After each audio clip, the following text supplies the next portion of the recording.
रामायण के बारे में तो हर किसी ने सुना है, लेकिन आज भी कई लोग ऐसे हैं जो रामायण काल में होने वाली सभी घटनाओं को काल्पनिक मानते हैं। परंतु आज हम आपको दिखाएंगे रामायण काल के कुछ ऐसे सबूत जिसे देखते ही हर कोई रह जाएगा दंग। और जो रामायण को नहीं मानते वो भी जरूर मान जाएंगे कि वाकई में रामायण काल में जो भी घटित हुआ वो सत्य है। साथ ही आज हम एक ऐसे स्थान के बारे में आपको बताएंगे जो रामायण काल का सबसे पुख्ता सबूत है। आखिर क्या संबंध है भगवान श्री राम का इस स्थान से? अगर ये स्थान नहीं होता तो शायद ना तो भगवान राम होते और ना ही रामायण घटित होती। आखिर क्यों ये स्थान बना एक तीर्थ स्थान? आखिर वो क्या रहस्य है जो भगवान श्री राम को इस स्थान से जोड़ता है? नमस्कार दोस्तों, आप सभी का स्वागत है मंदिर दर्शन चैनल पर। अगर अभी तक आपने हमारे चैनल को सब्सक्राइब नहीं किया है तो अभी करें। दोस्तों, आज तक हमने केवल टीवी और सीरियल में ही रामायण के बारे में सुना है, लेकिन इसका पुख्ता सबूत है ये स्थान जिसके द्वारा ही भगवान श्री राम का जन्म हुआ था।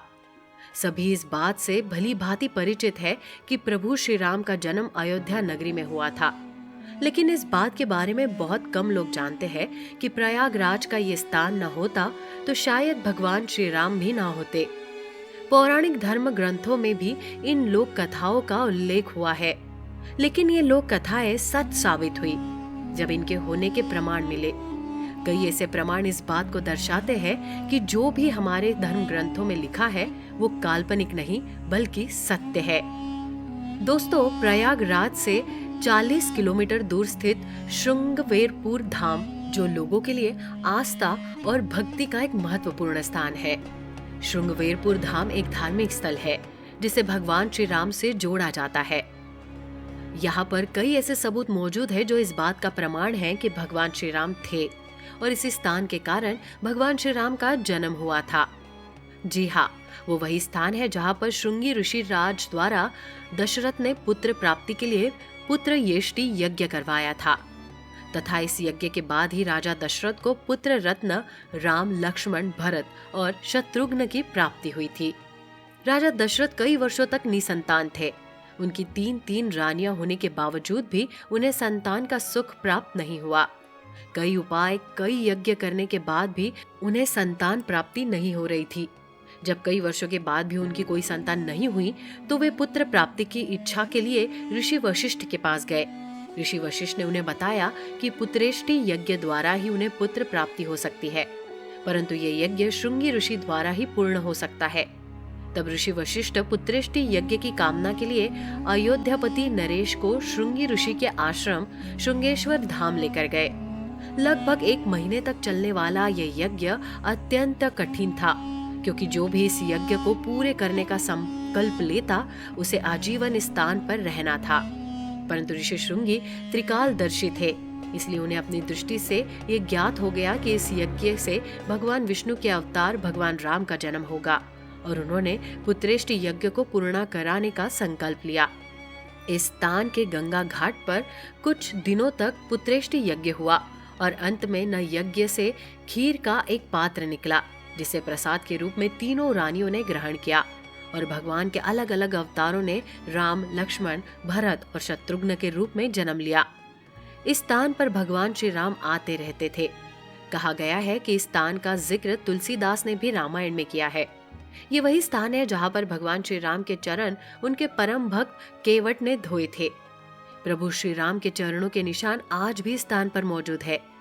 जब भगवान श्री राम 14 वर्ष के वनवास के लिए जा रहे थे तो उन्होंने वनवास का पहला पड़ाव भी इसी स्थान से शुरू किया था।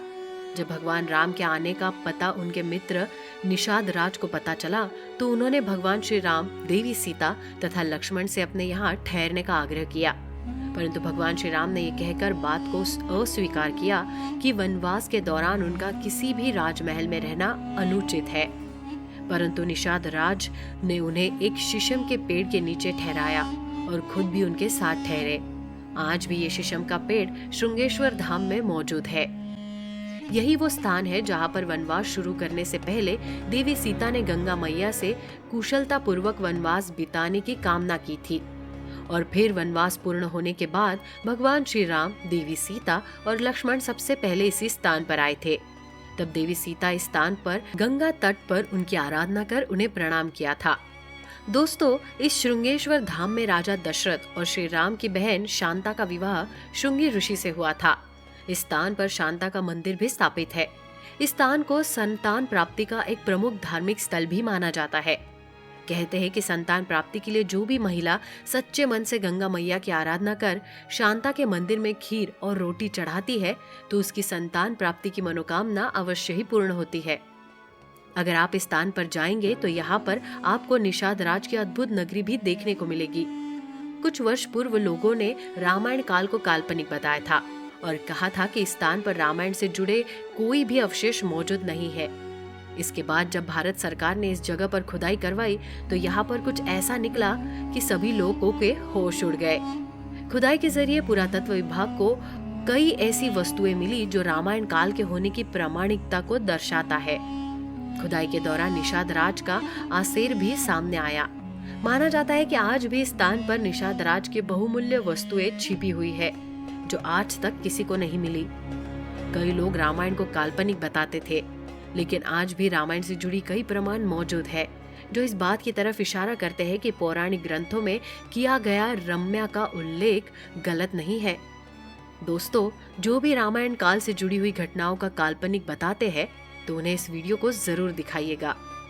उम्मीद करते हैं दोस्तों आपको ये वीडियो जरूर पसंद आई होगी। अगर आप भी अपने विचारों को हमारे साथ साझा करना चाहते हैं तो हमें कमेंट बॉक्स में जरूर लिखिएगा। साथ ही वीडियो को ज्यादा से ज्यादा लाइक और शेयर कीजिएगा।